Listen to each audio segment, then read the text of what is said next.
All right, whoops. Greetings. Welcome back to Black Bear News, where everything is connected. Good to see you. Thanks for being here. Thanks for tuning in.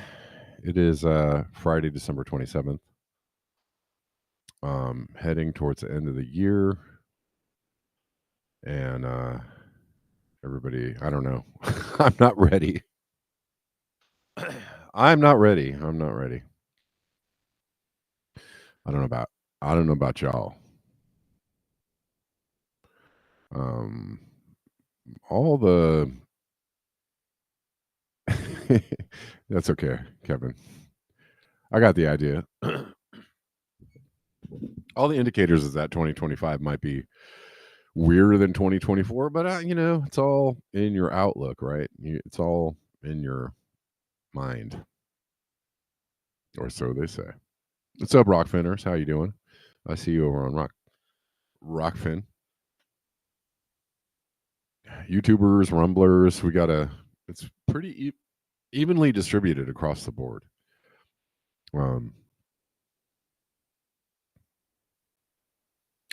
Seems like we've been having more. Are you okay? Nice. You ready for Y2K? Cool. Something with the clocks and the syncing, bro. It's like the atomic clock, bro. When it hits the year 2000, it's going to be like it's going to hit the detonator pin on the entire world, bro. Are you cold, Caleb? Is that what you're saying? Are you chilly? It's finally gotten chilly here. It is chilly. I've been walking around the house in like 4 layers of clothes. Maybe not that many layers. Well, sometimes that many layers. It's been fairly chilly for LA. I'm not really trying to turn the heat on because the energy bills be expensive. And we're not like life threateningly cold here, luckily. It's just uncomfortable cold. It's not like lose your fingers and toes cold. It's fine. It's fine. Anyways, did get a Rockfin tip yesterday from Carrie Nanstead. Thank you, Carrie. And I didn't. When I went to go look at that tip, I saw that you had left another $50 tip, like a week ago or so. So thanks, Carrie. I really appreciate that. If you're watching, or if you're tuning in later, thanks for the contribution. Very much appreciated.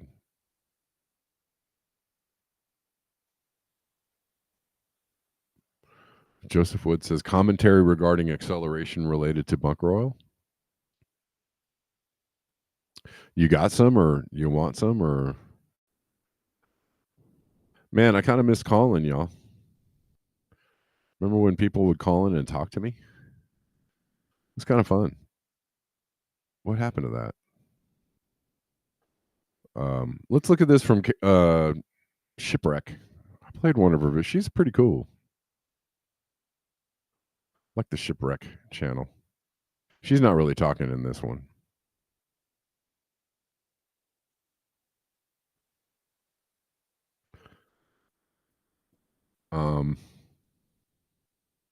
This is about LED lights, though, and about the brightness.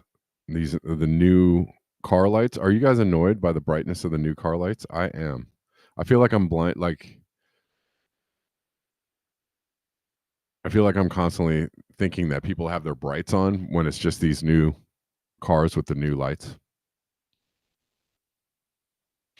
And they're very bright, very piercing in the eyeballs, and it's just uncomfortable.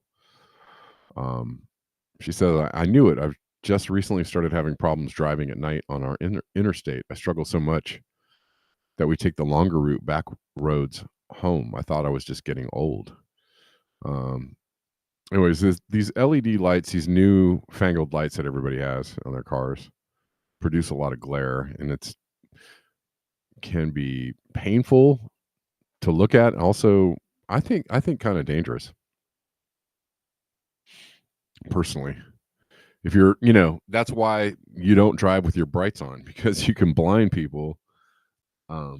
Right? And people are like trying to avoid their eyes from the road from looking at your headlights, either coming to you or behind you, glaring in your rearview mirror. Note to the constant slew of assholes out there who are driving around with their brights on behind people in the fast lane, thinking that, oh, they'll just get out of my way because I got my brights. No, man.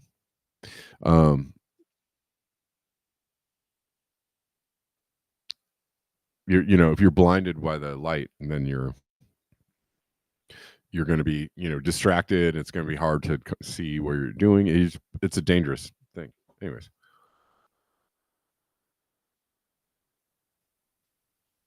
Bella says the technology for local dimming in LED headlight is common in Europe, but not legal. Not legal in US. Okay, that's weird. That's weird. I honestly think just lights are too bright in general. Like you know, I get you need a certain amount of light to see, but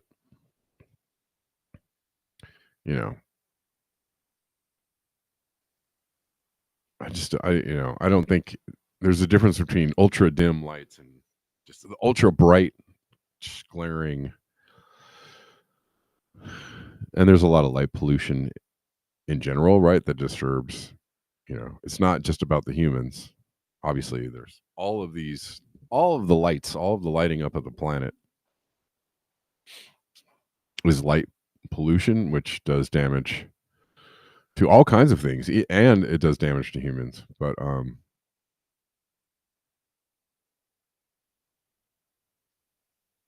let's watch this. It's not in everybody's heads. It is real. Headlights are getting brighter. They're getting brighter, they're getting smaller, and they're getting bluer. And all three of those things increase a particular kind of glare. It's called discomfort glare.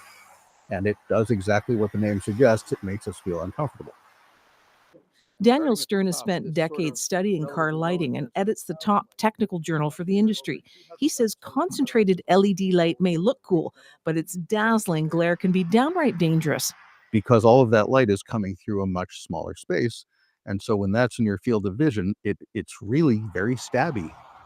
Stern says outside North America, many countries have strict glare controls. In Europe, car headlights are inspected, and many are automated to ensure they avoid dazzling other drivers. A Toronto researcher recreated the effect in a simulator.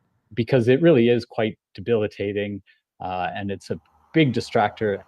Especially for aging eyes. As we age, we become more glare sensitive, and we need more light to see. When we're 60 years old, we need triple the light to be able to see any given thing that we did when we were 20. But we're also considerably more glare sensitive. Your pupils dilate at night to use all available light, so bright headlights leave you squinting to see. Special anti-glare lenses can help a bit. But there's only so much that the lenses can do, right? If someone's driving on a high beam, the lens can only do so much. It's hard to link headlight glare to accidents, but lighting experts say Canadian producers and regulators need to take a closer look. Anyways, I thought that was interesting. Just wanted to play that for you.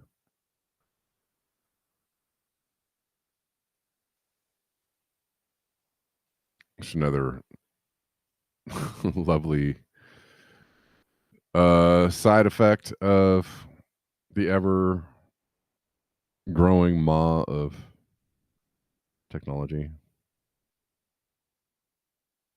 Another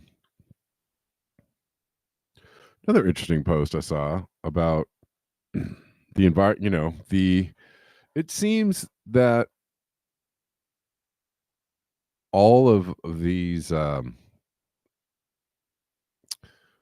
extreme weather events seem to include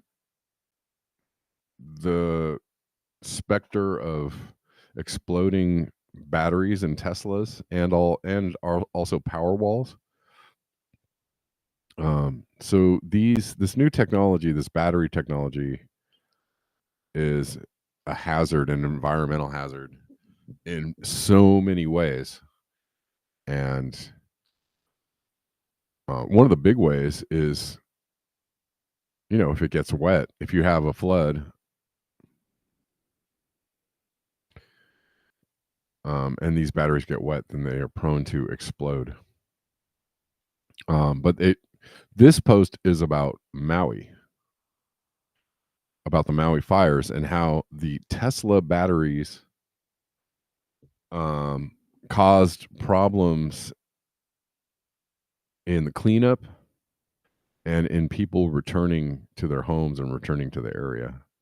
And I wasn't really aware of this, didn't think of this, but it makes perfect sense because this also happens during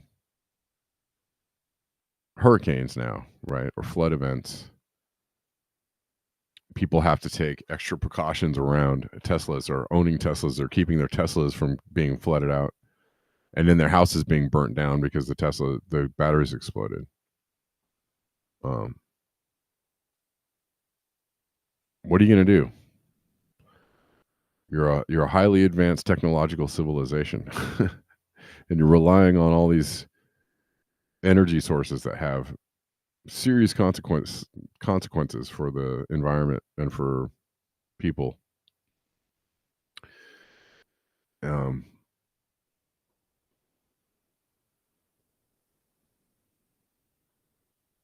are you going to do? Keep building this stuff. Keep insisting that people buy all this stuff. Remember that the Lahaina fire. When Fed sealed off the area for months, every quack here said that a billionaire with an outside presence on the island was behind it. We'll put that aside. We're gonna hold that. I feel like that was an unfair. We're gonna hold that. We're gonna put it aside. Well, it turns out that they were right, but it wasn't Oprah's fault. It was Elon Musk's fault. Many people are learning how dangerous EVs are when it comes to fires. Thermal runaway in a lithium battery leads to explosive vehicle fires that are impossible to extinguish. While a typical vehicle fire can be extinguished in seconds, a Tesla will burn for up to 24 hours. And firefighters have to run water shuttles to nurse the thing with thousands of gallons of water until the battery fully de-energizes. Sorry. On Maui, there is a disproportionate amount of Tesla Powerwalls and EVs.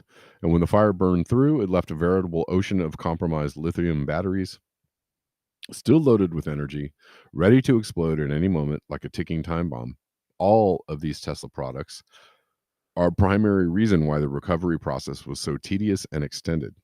Authorities had to painstakingly extract every battery cell, cautious of spontaneous thermal runaway, then take them off site to be de-energized, then shipped to Nevada for processing. My God.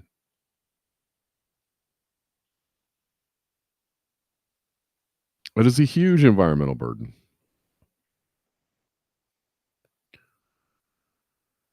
And here's the headline: EPA processing hundreds of thousands of lithium-ion batteries from Maui fires for recycling in Nevada.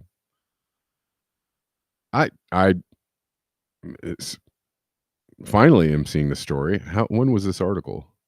This is from last year. Wish I would have seen this article last year. I totally would have covered it.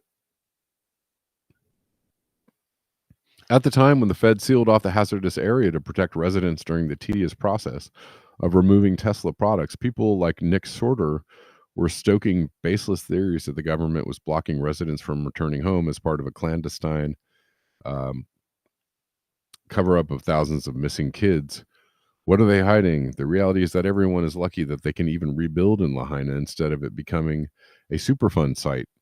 Stay tuned, they say, but do they follow up with the banal truth? And we heard, all the theories, the blue roofs and all that kind of stuff. The blue roofs and the land grabs and the 15-minute cities and there was a lot of theories. It did seem there were a few, firsthand accounts of people that were there in the fire who were, one gentleman in particular said that they were holding people. They were not allowing cars to, get out in a timely fashion. that seems, contradictory to the idea of like, saving people's lives, right? Or doing things to save people, trying to set up these obstacles to people getting out of the area as quickly as they possibly can. But so that,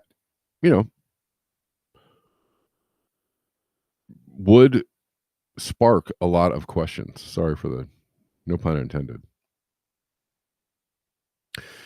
He goes on to say EVs are terrible for the environment, and a lot of Twitter journalism is terrible for the news environment, particularly when it comes to wildfires. When the fire broke out, when the fire broke out, the prevailing narrative with Lahaina was that Oprah fired a space laser on the town and nuked 2,000 kids. These drive-by journalists drop these bullshit headlines. Everybody gets enraged about a big cover-up, and then they never return to the subject to correct the lie, leaving everyone riled up, angry at firefighters, and fully convinced of some crazy bullshit. Well, there's certainly an issue with, generating, jumping out and generating stories about subterfuge and all kinds of stuff. But, I'm not against it.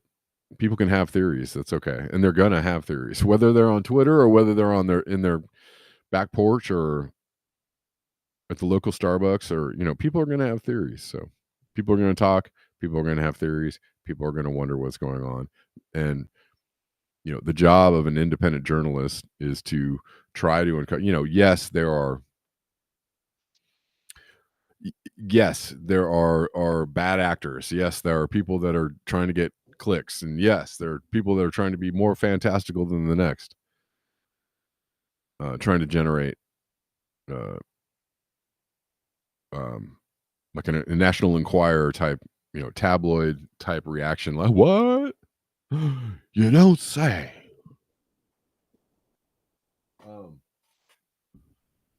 But some of the theories I thought had made more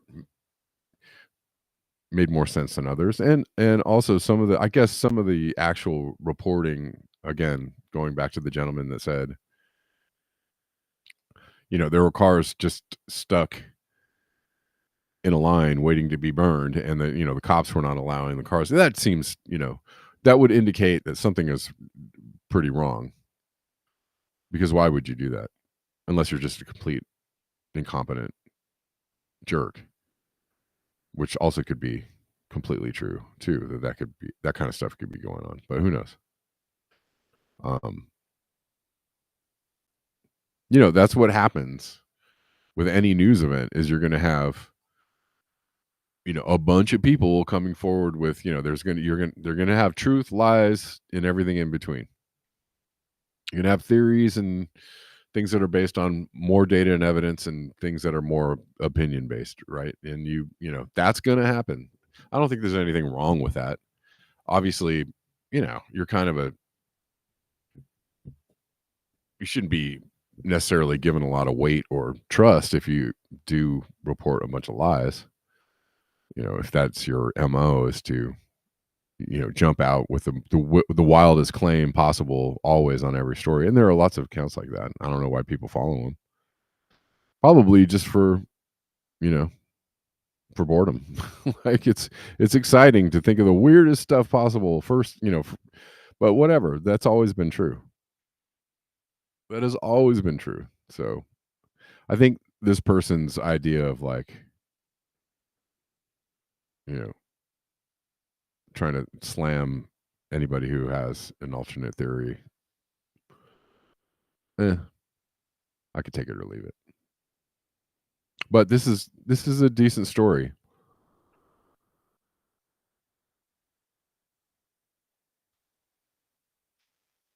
No, the death toll was not in the thousands. It was 102.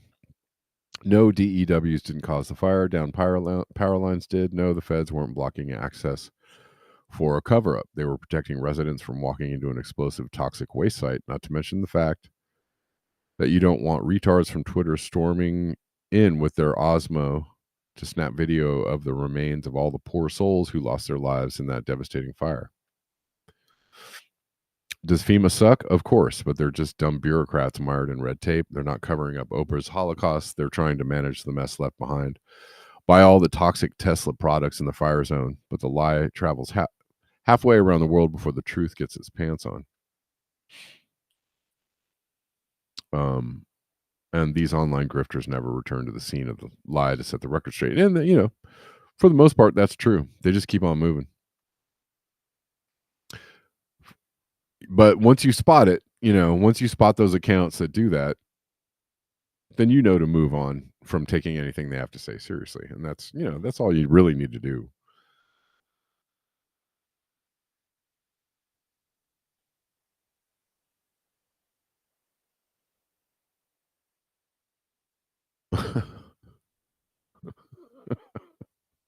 Musk Dusk.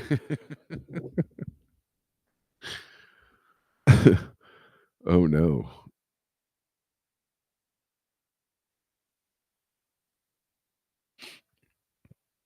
But this is, if we want to stick to environmental hazards and the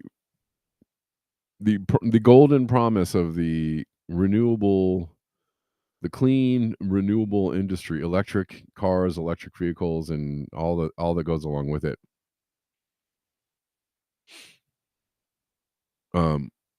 Look no further than like Tesla's for how badly that's, how ridiculous that seems to be, that story seems to be, right? We're not everybody's becoming more clear by the day, I think, that renewables are not the way. At least not as they exist right now. I mean, are they better? Do I enjoy breathing in exhaust from a diesel or a gas powered car? Heck no. I mean, would I rather not breathe in the exhaust? Yeah, but I mean, there are other things happening too. You're going to still breathe in the tire dust from the Teslas just as you would from a Honda. So that's not going to change.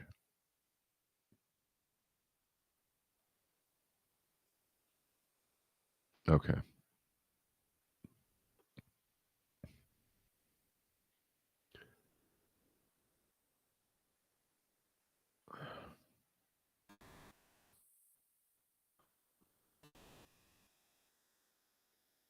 How to trigger the climate denier crowd in the shit whips. Okay, there's a lot of people beating up on Twitter. That's fine. They should do that because Elon Musk is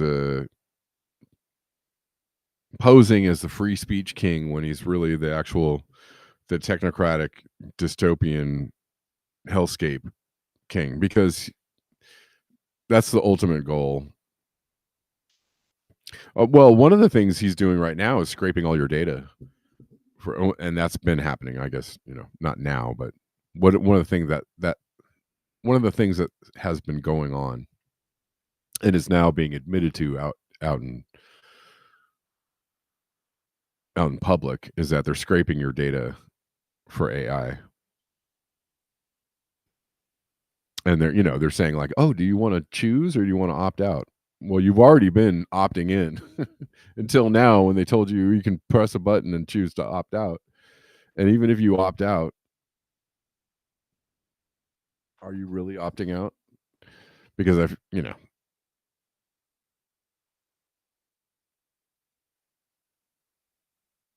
how much privacy do you really have? The answer is none privacy. None privacy.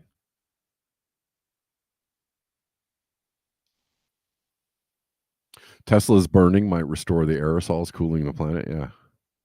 Yes, his rockets are worse for the environment. Yep. Yeah, I mean, this guy is basically setting up Skynet. Starlink. Skynet rebranded as Starlink, which is just a complete coverage of the planet and satellites that are going to be able to control all the drones, that are going to be able to control all the humans. right? You see where this is going.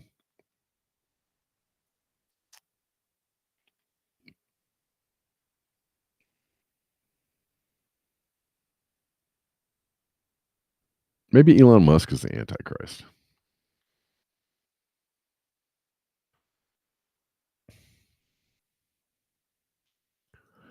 Yes, EVs merely outsource their damage. Elon Musk said that. I've done more for climate change than any human on Earth. This guy.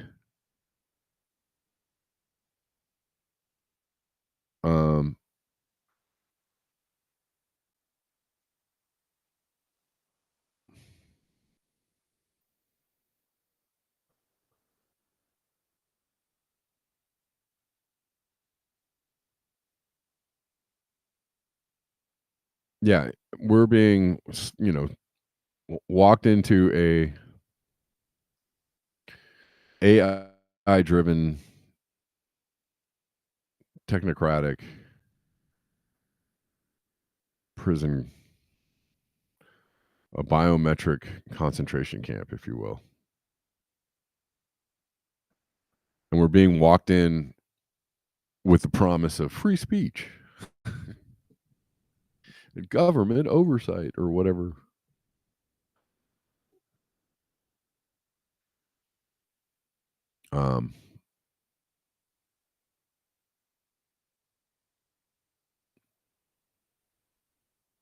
It ain't going to be great. The question is how quickly they're going to try and get to that.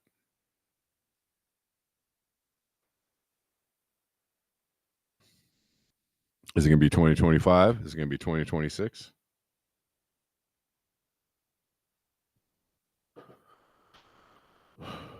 I feel like they want to go real soon. It feels like they want to go soon. They want to do that sooner than later. Oh, so he says how to trigger the climate denier crowd on the shit website. Post a simple present day temperature anomaly map. They go into complete meltdown meltdown mode. And that's true. There's just a ton of people saying like, shut up, you're stupid. Climate change is,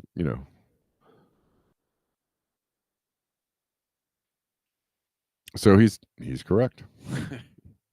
He is correct, but that's what it's looking like. That's for December 29th on Climate Reanalyzer.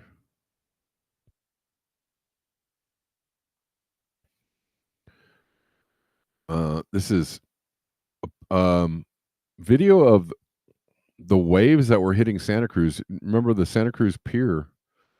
The end of it broke off due to heavy surf. And this is pretty nuts.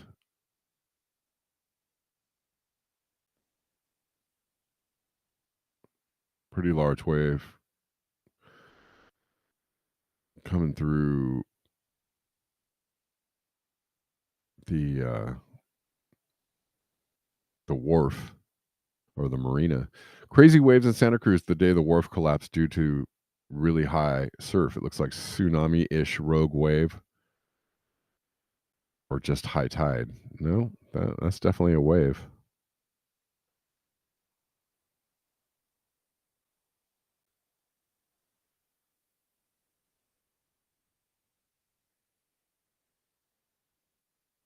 And we've been seeing that more and more often. King tides all up and down the California coast. Remember those crazy videos out of Ventura last year?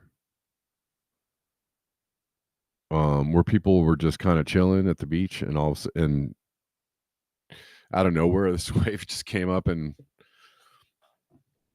took out a bunch of people and chased people down. People were running for several blocks to try and get away from the ocean. That was nuts. So king tides are a thing that are on the rise, and that's true.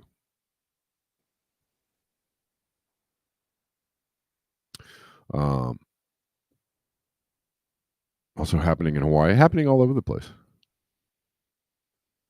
So if somebody out there is like, there's no sea level rise. Okay. Okay. ask somebody in Miami. Ask somebody in Hawaii. The Cam Highway has been washed out.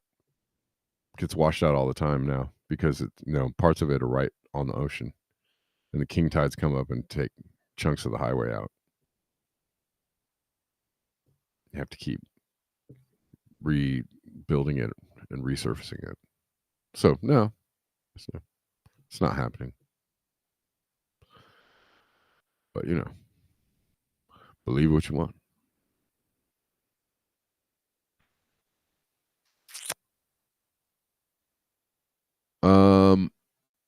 Well, also, with the advent of the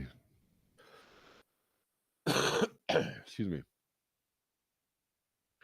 technocratic prison state, things are going to start looking more like Eurasia has always been at war with Oceania.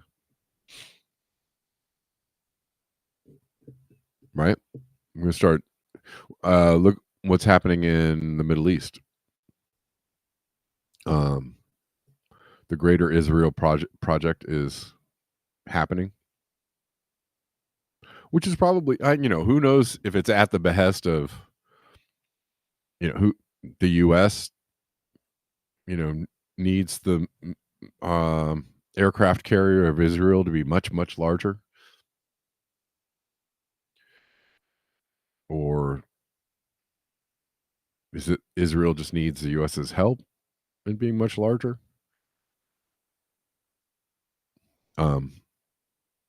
Probably a little of both. Whoever is behind that whole thing, whatever the entities are, that's going on, right? There, Syria's fallen. Probably Iran is next, and then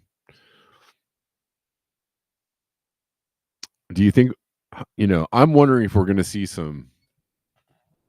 I'm wondering if we're going to see some major territorial gobbles and shifts in the next couple of years that might surprise people, right? I think Syria surprised the heck out of a lot of people.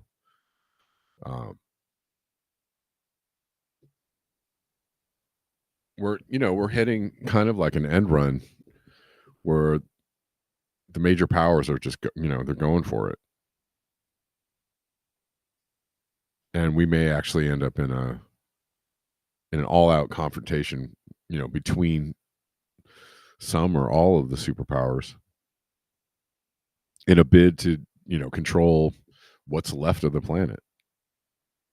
And that's pretty much what it is, like what's left of the resources, what's important to the oligarchs of any particular region,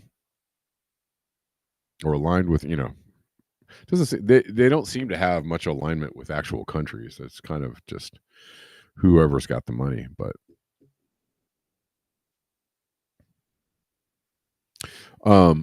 now all of a sudden they're talking about annexing Canada, right? And the fact that this is getting so much traction, I can't, part of me is like, okay, stop paying attention to this, because this is clearly a distraction and a joke. But then I thought, like, maybe it's not. Maybe, and Trump was floating Greenland in his last presidency, floating like taking Greenland.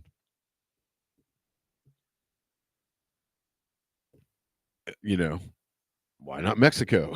Like, and I'm serious. Like, they're probably, I'm sure they have already planned this out, war game this out, thought about it for a long time and made plans about it. Surely we could just, annex all these neighboring countries and just, make a, make a super, continental superpower, right? Exactly. That's exactly what I was thinking, Bella. The Greater America Project. But they're floating, Trump has been saying, Canada, come on, come be a 51st state.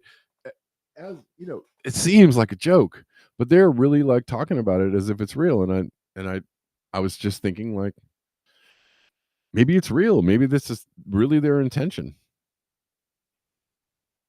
Maybe Greenland, taking over Greenland, really is on the table. I don't.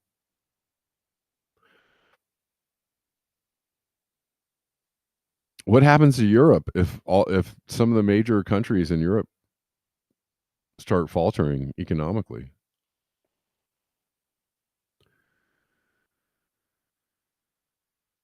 I mean, I kind of, I feel like the territorial land grabs in Europe have been long gone, but maybe not.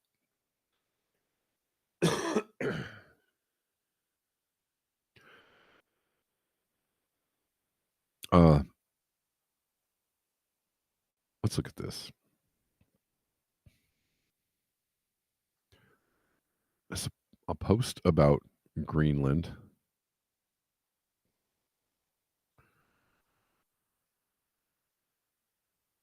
I knew about the minerals, but I hadn't heard about Starlink. I fact checked it. It's true. Why is Trump talking about Greenland? Because Musk wants to mine rare earth minerals there, because Musk wants to sell Starlink access there but cannot. Because Greenland has its own public internet provider and Starlink isn't allowed. Well, that's interesting. Yeah.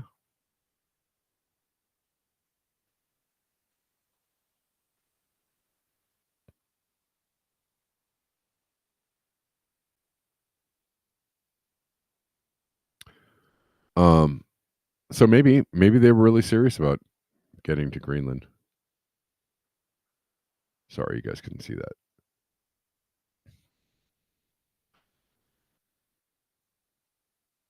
Oh, where's the other one? Oh, here we go. They're actually talking about they're actually like making this a serious pitch about Canada on, you guessed it,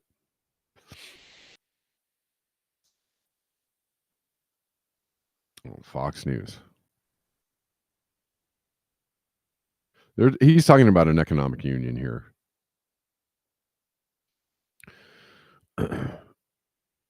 But they're, they're really like running this up the flagpole. There's 41 million Canadians, basically the population of California, sitting on the world's largest amounts of all resources, including the most important, energy and water. Canadians over the holidays, the last 2 days, have been talking about this. They want to hear more. And so, there's obviously a lot of issues, more details, but what this could be is the beginning of an economic union. Think about the power of combining the two economies, erasing the border between Canada and the United States, and putting all that resource up to the northern borders where China and Russia are knocking on the door. So secure that, give a common currency, figure out tax. No, he's talking much more about, it's much more than an economic union. That's, kind of like an absorption. Across the board, get everything trading both ways, create a new almost EU-like passport. I like this idea, and at least half of Canadians are interested. The problem is the government's collapsing in Canada right now. Nobody wants Trudeau to negotiate this deal. I don't want him doing it for me, so I'm going to go to Mar-a-Lago. I'll start the narrative. The 41 million Canadians, I think most of them would trust me on this deal. Okay. I mean, I still think it's a joke, but I mean, I think it's not a joke, but a distraction. But maybe they really are aiming to, maybe not now, maybe not super soon, but whatever, in the next 10 years or something. Somehow Canada gets absorbed in the United States. I don't know. But this is, I think this is why Trump is useful to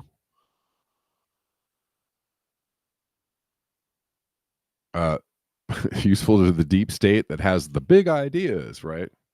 The wild and crazy, I said a couple weeks ago that the deep state moves slowly, and they do because they have to. Or they have felt like they've had to, right? They're much more effective by making incremental changes, slowly creeping forward with their plans and not trying to, right? They push forward and they inch back, push forward, inch back, so that they don't get people too, riled up. But we are we seem to be in an age when things have sped up greatly, and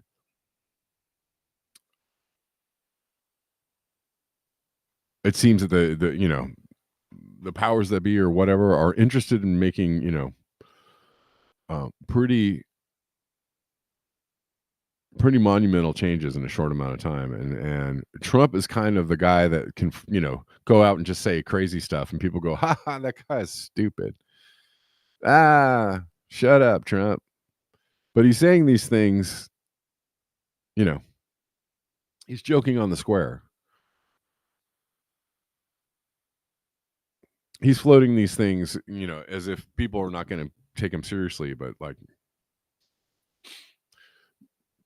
take it seriously that somebody floated this idea to him before he floated it out there, because they ultimately want this to go down. I don't see Greenland on the list here of countries that don't have Starlink. So maybe that oh no, Starlink is working unofficially. Sorry, wrong post. Going south, you said your neighbor has Starlink, so maybe they're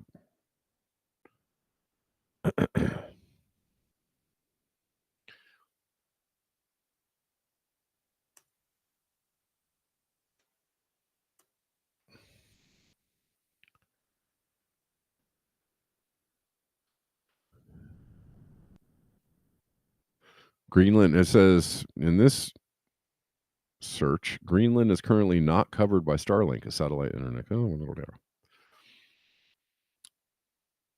Greenland is the only Nordic country without Starlink coverage. So I don't know. However, there are mentions of Starlink testing a global roaming service that would allow users to access internet from almost anywhere in the world, including outside their usual coverage area. Huh.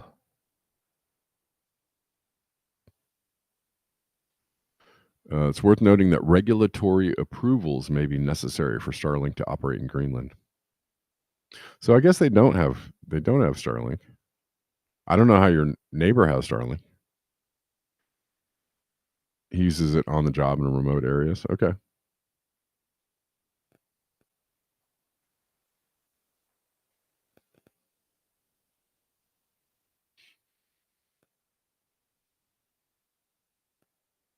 Yes. Yeah. United States nuclear waste is buried in Greenland. Yes. Yes.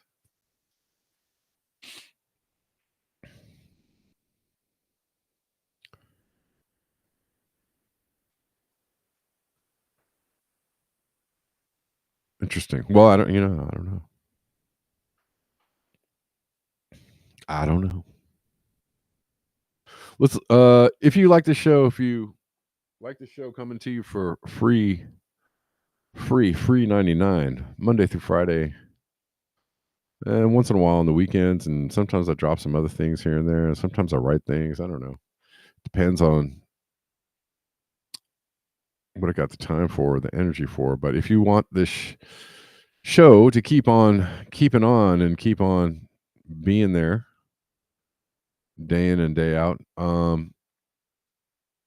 you would like to see the show succeed and grow up to be a big, strong, strapping show of its own. I don't know what I'm saying.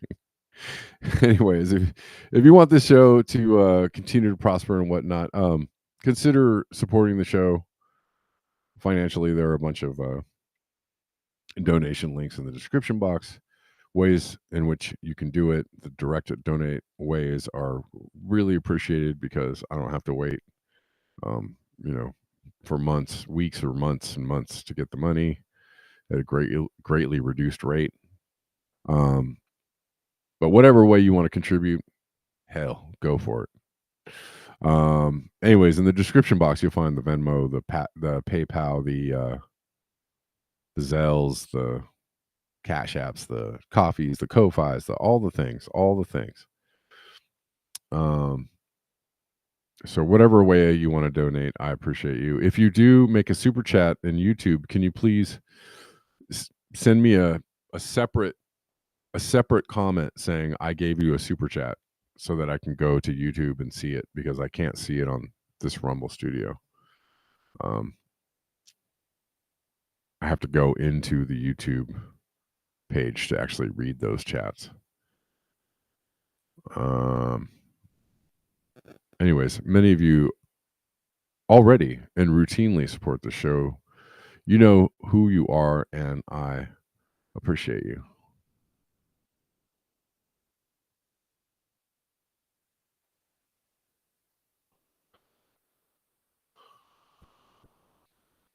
Let's do it. Let's become one with Canada, bro. Greenland is thawing out, yes. Well, it's becoming green. Ain't it? It's becoming more green. All right, this is an artist who says that Luigi Mangione isn't the shooter. Well, I think a lot of people already are like, duh. None of this looks right. Like, the dude was found in a McDonald's with the weapon and the manifesto, and somehow a McDonald's worker was so observant, right? Like, those McDonald's workers that are just like so clued into what the customers are doing. Picked him out. Said, oh, that's the guy.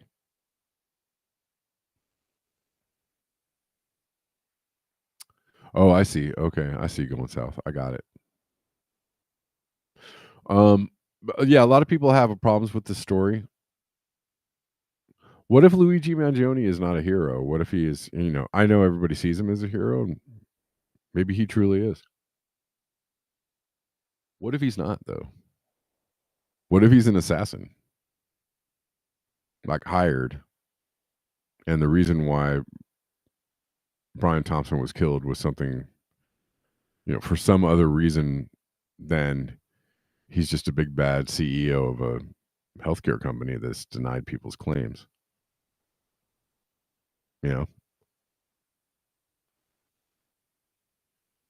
Then what? Maybe it's all just a play. An artist who's done 45,000 portraits across 20 years says Luigi Mangione isn't the shooter. Let's watch this. Hi, I'm Christoph Brand, the Amazing Etchman. I'm a professional portrait artist, and let's talk about Luigi for a minute. We see these two pictures that the police have presented, one in the McDonald's and one, I guess, on the street, and they're supposedly in the same place. I don't know, but there's two pictures that they're presenting as the only two pictures of supposedly Luigi. One where he started the crime and one where they picked him up. And I'm going to tell you, as a portrait artist, that's not the same person.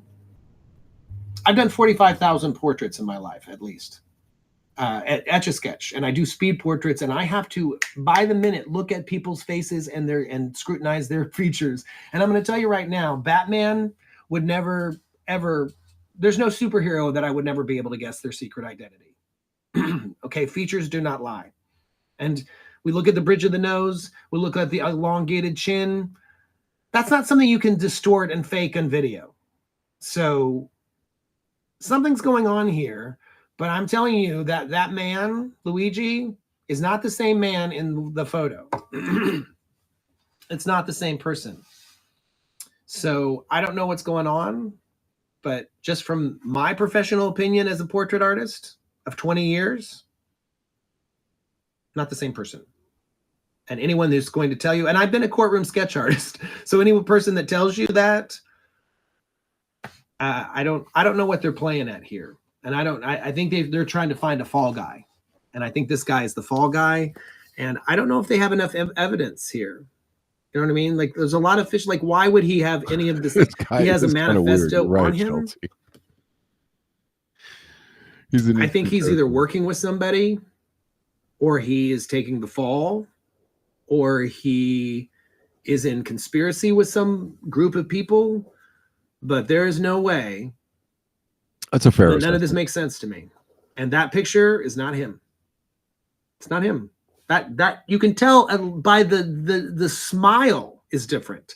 The jaw is different. The bridge of the nose is different. Even like the growth of the eyebrows from arrest to his eyebrows grow that quick. Yeah, something ain't right here. He hit all of his points are good ones, actually. Pretty good points. The story doesn't, and it's a little too, the bullets with the painting on them or the writing on them. Yeah, it's a little bit too dramatically over the top, fairy tale style stuff. I don't know. Judy True, good point. He's an artist. Of course he is weird. I live amongst a lot of them. Yes, exactly. The weirder the better. If you're trying to be an artist, I mean, if you're not weird in some way, you're not doing it right. So come on. It's time to get weird. When the going gets weird, the weird turn pro. I think that's Hunter Thompson.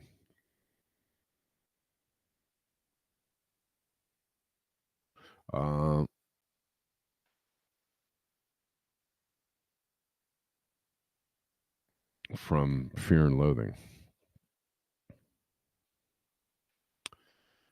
Let's see. This the last one I'll play today, or I'll cover today. I think there's a video.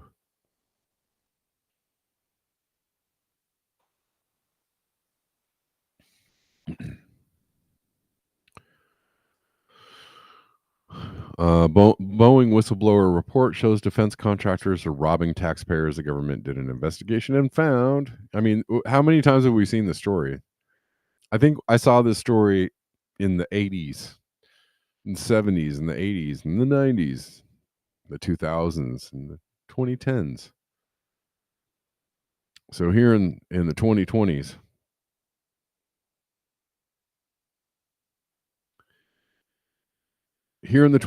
they're finding the money laundering still, going strong, overcharging for parts,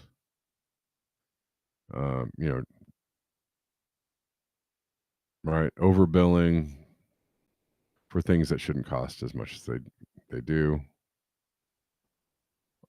Somebody is pocketing those windfall profits. And making cheaper products all the while. Okay. Cheaper as in not quality. How bad is the defense industry ripping off taxpayers? A whistleblower called to report a tip that Boeing massively overcharged the Air Force for soap dispensers on its C-17 cargo plane. So the government did an investigation, and it turns out Boeing charged an 8,000% markup on 44 generic-looking soap dispensers, like this, costing taxpayers an extra $150,000. And of course, this is just the tip of the iceberg. It turns out the Air Force didn't pay reasonable prices for over a quarter of the parts audited. Boeing overcharged $300,000 for retainer bands, like this, and they marked up transmitters, like this, 3,500%, costing taxpayers an extra $142,000. In fact, the government couldn't even determine fair pricing for over half of the parts audited. And the report is actually infuriating. You see, it's got all these little black boxes because Boeing only cooperated with the investigation under the condition that price data be redacted.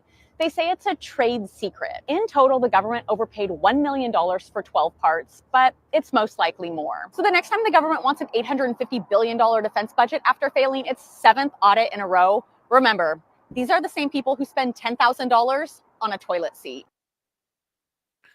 Well, and isn't it obvious why they can't track the $2 trillion missing dollars?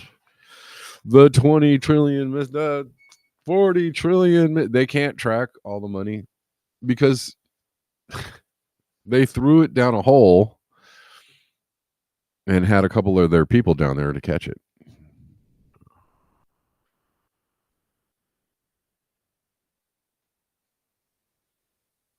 That's what happened. What had happened was, they lined their pockets with the profits from an $8,000% markup on almost everything that they were billing for. And there's no accounting for that, right? They didn't write that down. They didn't put that in the ledger. They didn't report that on their taxes. No, sir. They just said, we don't know. But if you too want to be a beneficiary of all those windfall profits, maybe that's an area of the job market that you should be looking into. I don't know. Some kind of upper management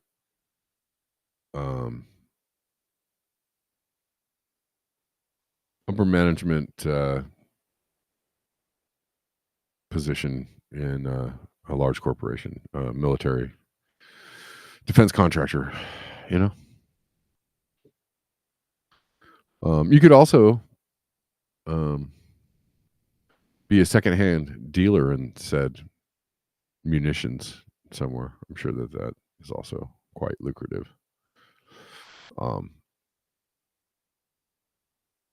We need to talk to Bob Lazar, do we? Do we need to talk to him?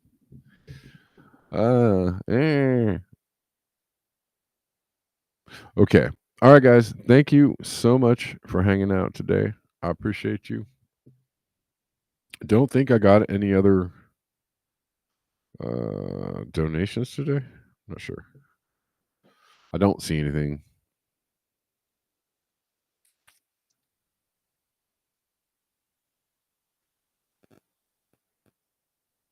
Say what?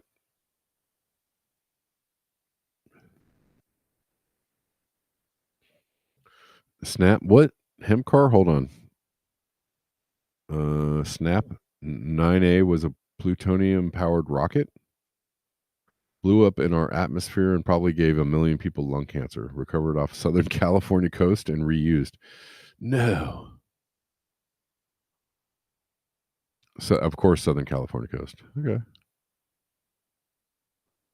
The United States has launched 22 missions with nuclear power sources.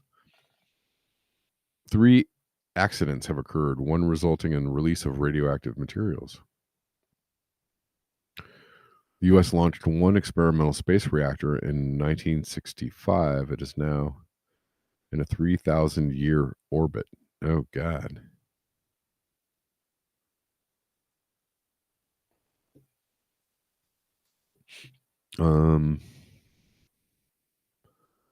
Okay, the Snap 9A, April 1964, launched aboard a department. I'm sorry, maybe I should show you this. Sorry. Oh, you can't see that.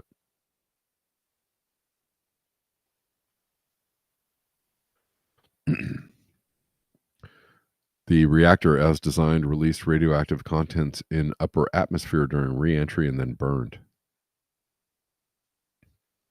Remnants struck the Indian Ocean. Total of 2.1 pounds of plutonium-238 vaporized in atmosphere and spread worldwide. Meteorological satellite. Nuclear fuel, 4.2 pounds of uranium-238 stayed intact and was recovered off Southern California coast and reused. That's in 1968.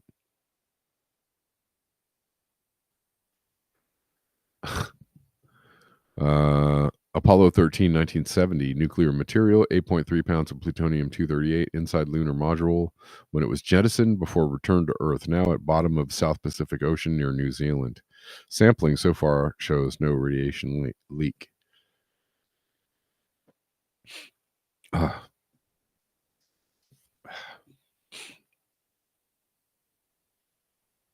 Yay. we've just been pumping rockets, nuclear-powered rockets, into the atmosphere and exploding them. It's been fine.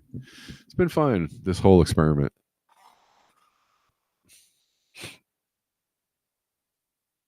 Oh, thanks for the tip, Hemp Car. Appreciate you on Rockfin. Thanks. You saw CNN lying and saying a nuclear rocket never exploded? Of course. When they launched Cassini flyby mission. Oh, okay. Say what?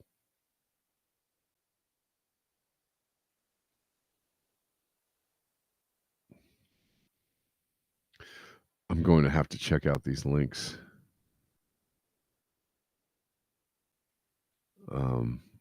After the show, because I really do have to go. But thank you for the links. I appreciate that, Hemp Car.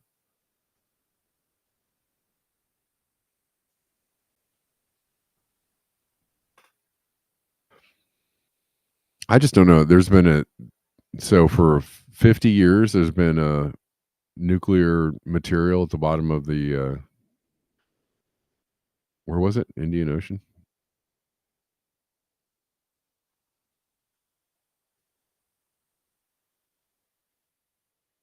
And it's totally fine down there. Okay. All right. Thanks for the links. I appreciate that, Hemcar. All right. Last comment. Bella on YouTube. No matter what we call it, poison is still poison. Death is still death, and industrial civilization is still causing the greatest mass extinction in the history of the planet. That is quote by Derek Jensen. All right, y'all. Thanks again, everyone. Thanks for hanging out. I will see you on Monday at 12 p.m. Pacific. And enjoy your weekend. And until next time, peace.